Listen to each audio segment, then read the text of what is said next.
But the truth didn't stay buried forever. In 2001, the CBC aired a documentary on Stephen's life, on this criminal history. Quiet, careful, but really powerful. It could not be ignored. People watched and took notice. It told Stephen's story, not just a case, but as a boy, a human, a voice that was ignored. People listened. People paid attention this time. The public demanded answers. And the legal system, finally, after all these years, reopened the case. Thank God. Forensic science came a long way. New experts came on board, reviewed this timeline, the records, the statements that were made that were untrue. The estimated time of Lynn's death didn't match the Crown's story, their story, not the truth.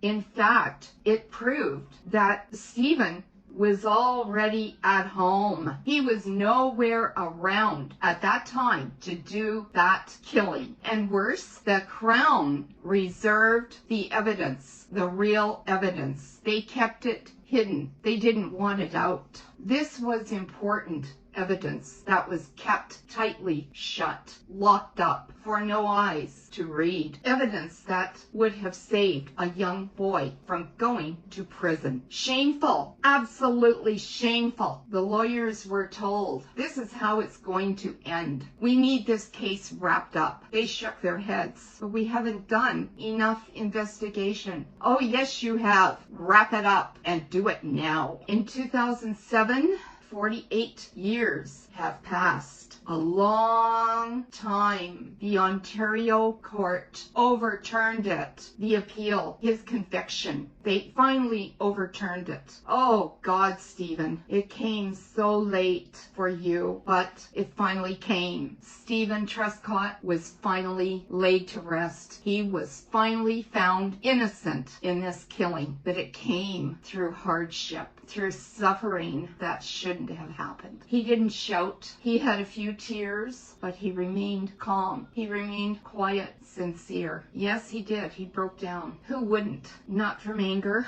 but exhaustion. Finally, you have finally found me innocent. After all these years of fighting, I finally have my freedom. But at what cost? I was only a boy when I went into that prison.